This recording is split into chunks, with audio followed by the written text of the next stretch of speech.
Hey everybody, my name's Christine Maggi. Thank you so much for checking out this video.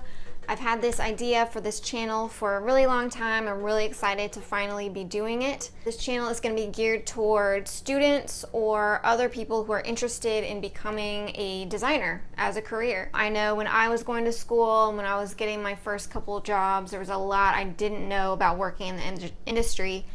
And I really like sharing that knowledge with people who are interested in the industry or trying to break into it, students studying to become designers. This is for you.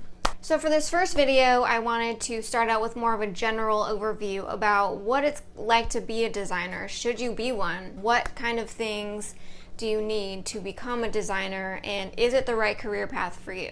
I didn't really know exactly what the day-to-day would be like when I was a student studying design, but now that I've had 7 or so years under my belt of working in design, I kind of know a little bit about what it takes and what the day-to-day is going to look like for you.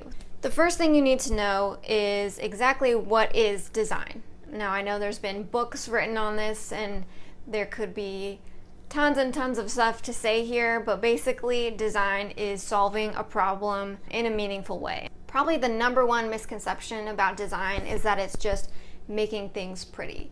And while there are some aspects to making design visually appealing, that's really only the top layer of design.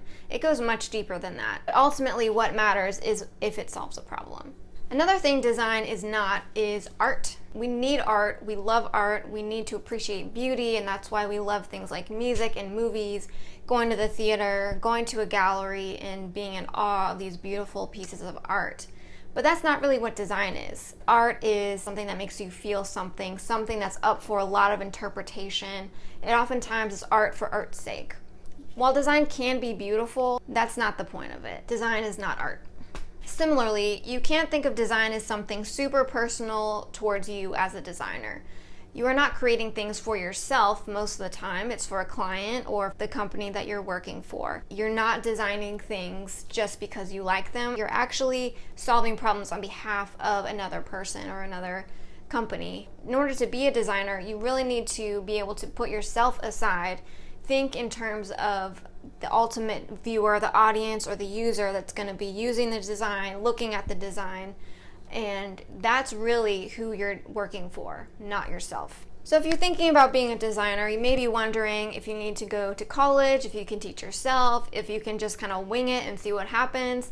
I'll probably do another video on the college versus self-taught idea, but basically, as long as you're getting education somewhere, you need that. Most people who are designers have some kind of innate, just raw talent, but you do need to refine your technical skills in order to be a successful professional designer. So whether that's through school, through a design or art program in college, or by teaching yourself through online videos or getting some books, taking some classes here and there.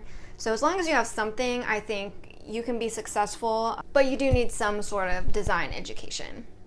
If you're going to be a designer, there are certain things that you need to be really into because, hey, if this is what you're going to do every day, you might as well like it. So obviously, number one, you have to love design. You have to love the theories behind design, the reasons for design. You have to really value it. If you don't value design, you're not going to convince a client to value your design. So it really has to be something in you that you truly believe in and you understand and can hopefully convey that through your work and to clients. You also have to love helping people solve real problems. These problems may not be something you personally relate to. I know I've had many projects for clients that are in an industry completely outside of what I'm interested in, but at the end of the day, it was my job to learn from them, see what their world was like so that I could in turn be empathetic toward their audience, their users, and design something for them, even though it may not be something I would ever normally come across. You kind of have to be able to get outside of yourself and really understand that you are doing a service for a client, not yourself, and be okay with it. Another thing you have to really like to do in order to be a designer is to enjoy the creative process. The majority of your time is going to be sitting down, usually by yourself, taking every step of the creative process all the way through. Design is a job, and you have to put in the hours. So if you don't love the actual process of doing design, maybe you shouldn't be a designer. Okay, now I want to go into some pros and cons about being a designer. So the first con kind of goes along with what I just went over, which is the creative process. And sometimes there are times where you just hit that wall, that creative block, and it's really hard to get new ideas because you've been sitting down for too long or you've been staring at your computer too long. Yeah, creative block is real.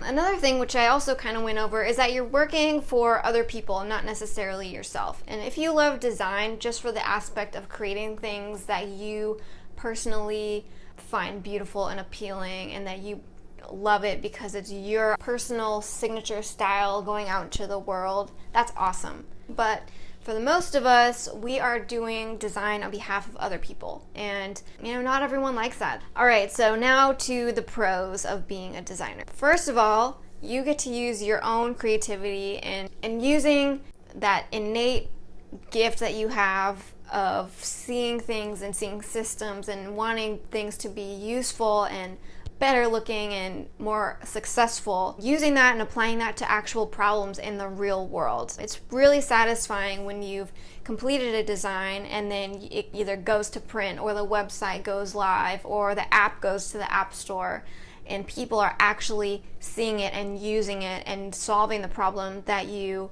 set out to solve. It's a really satisfying thing knowing that you're helping people do something that they couldn't do before. That's a really cool part about design, being able to affect real change in people's everyday lives. Another pro, which I personally love, is that the design industry tends to be pretty laid back. We're obviously a more creative, progressive, fun field, and so a lot of office environments are really casual.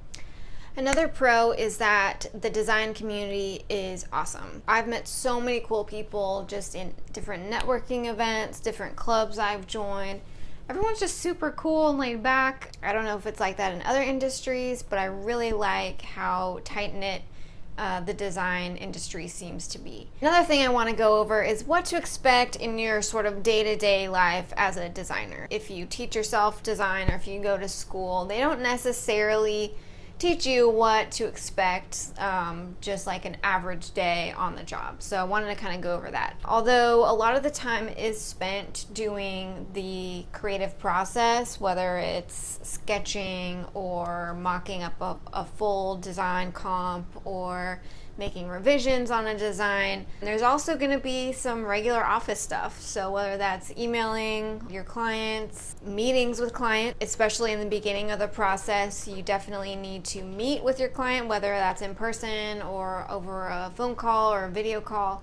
If you work in-house for a company where you're designing for that company, you still need to meet with people that are going to be signing off on the design, the people that are asking for the design. There's still going to be some of that relationship building on the job. Sometimes you may be in the thick of the creative process and just sketching and sketching and sketching and coming up with a bunch of ideas and throwing everything together, maybe making an inspiration board. But there may be some other days where you're doing some stuff that's not quite as exciting. So that could be something as simple as resizing a design that you did for another application. For example, if I designed an ad for one magazine, well, now we want to use that same design in a different magazine and their page size is slightly larger or smaller. Or I may take my design that I did for a website on a phone and now I need to make that work on a desktop. Those are the more menial tasks that I do find are a good bit of what you do. It's not all coming up with new ideas and